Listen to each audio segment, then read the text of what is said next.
अस्सलामुअलैकुम दोस्तों। बहुत पुराने ज़माने की बात है। पहाड़ों के दामन में एक खामोश सा गांव आबाद था जिसका नाम नूरपुर था। ये गांव अपनी सादगी और फितरी हुस्न की वजह से मशहूर था। यहाँ के लोग सादा दिल और मेहनती थे, मगर किस्मत हर एक पर मेहरबान नहीं होती। इसी गांव में दो भाई रहते थे, हारिस और सलमान। हारिस बड़ा भाई था, उम्र तकरीबन 20 साल, संजीदा, कमगो मगर बेहद मेहनती। वो लकड़ी पर नक्शो निगार बनाने का माहिर था। उसके हाथों से बनी हुई चीज़ें ऐसे लगती थीं जैसे उनमें जान हो। सलमान छोटा भाई था, उम्र 17 साल, खुशमिजाज, जिंदा दिल और ज़हीन। वो कपड़े रंगने और सादा कपड़ों को खूबसूरत बनाने में महारत रखता था। दोनों अपने बूढ़े दादा के साथ रहते थे। उनके वालिदैन का इंतकाल बचपन में ही हो गया था।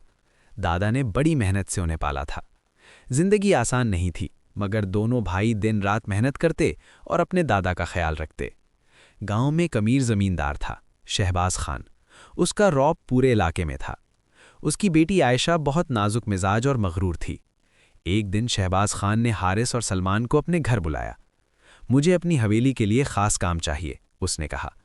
हारिस को लकड़ी के खूबसूरत दरवाजे बनाने का काम मिला और सलमान को कीमती कपड़ों को रंगने का। ये दोनों के लिए एक बड़ा मौका था। उन्होंने दिन रात मेहनत की। हारिस के बनाए दरवाजे ऐसे लगते थे जैसे शाही महल के हों, और सलमान के रंगे हुए कपड़े चमकते हुए सितारों जैसे दिखाई देते थे। काम मुकम्मल हुआ और शहबाज खान ने खुश होकर उन्हें अच्छी रकम दी, मगर असल इम्तिहान अभी बाकी था। अगली सुबह पूरे गांव में खबर फैल गई, शहबाज खान के घर से कीमती अंगूठी चोरी हो गई है। ये अंगूठी खानदान की निशानी थी। लोग इकट्ठा होने लगे, बातें होने लगीं, और फिर शक की सुई हारिस और सलमान की तरफ मुड़ गई। कल यही दोनों आए थे, किसी ने कहा। चंद ही देर में शहबाज खान गुस्से से उनके घर पहुंचा। कहाँ है मेरी अंगूठी? वो चीखा।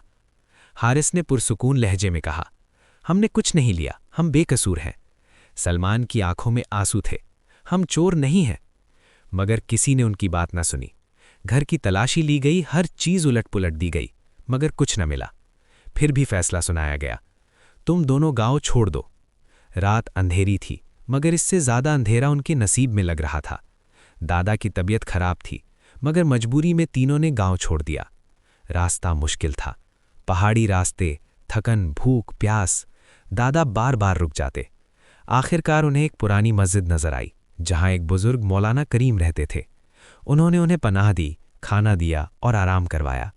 मौलाना करीम ने उनकी कहानी सुनी और कहा, बेटा, अल्लाह आजमाइश देता है मगर छोड़ता नहीं, तुम सब्र करो। उन्होंने उन्हें शहर जाने का मशवरा दिया। चंद दिन बाद वो शहर पहुंचे। यहाँ सब कुछ नया था, मुश्किल था, मगर उम्मीद जिंदा थी। हारिस ने एक कारीगर के पास काम शुरू किया और सलमान ने बाजार में कपड़े रंगने शुरू किए। शुरू में बहुत मुश्किल आई, मगर आहिस्ता आहिस्ता उनका हुनर पहचाना जाने लगा। इसी दौरान एक शरीफ आदमी रहमान साहब उनके काम से मुतासिर हुआ। वो एक बड़े ताजर थे। उन्होंने कहा, तुम दोनों में खास बात है, मैं तुम्हारी मदद करना चाहता हूं। जिंदगी बदलने लगी, काम बढ़ने लगा, पैसा आने लगा, दादा की सेहत भी बेहतर होने लगी। लेकिन एक दिन अचानक माजी वापस आ गया। शहबाज खान शहर आया और उसने उन्हें पहचान लिया। यही है वो चोर, उसने शोर मचाया। लोग फिर शक करने लगे। हारिस और सलमान का दिल टूट गया। क्या हम कभी अपनी बेगुनाही साबित नहीं कर पाएंगे? सलमान ने कहा। इसी वक्त रहमान साहब आगे बढ़े। मेरे पास सच है, उन्होंने कहा। उन्होंने तहकीक करवाई थी और हकीकत सामने आई। अंगूठी दरअसल शहबाज खान की बेटी आयशा ने खुद कहीं रख दी थी और भूल गई थी। बाद में मिल गई, मगर बात छुपा दी गई। ये सुनकर सब हैरान रह गए। शहबाज खान का सर झुक गया। मैंने बहुत बड़ी गलती की, उसने कहा। लोगों ने हारिस और सलमान से माफ़ी मांगी। उनकी इज्जत वापस आ गई, बल्कि पहले से ज़्यादा बढ़ गई। वक्त गुजरा। हारिस ने एक बड़ी वर्कशॉप खोली जहां वो नौजवानों को हुनर सिखाने लगा। सलमान ने कपड़ों का कारोबार शुरू किया, जो दूर दूर तक मशहूर हो गया। उन्होंने अपने गांव में एक स्कूल बनाया ताकि कोई बच्चा तालीम से महरूम न रहे।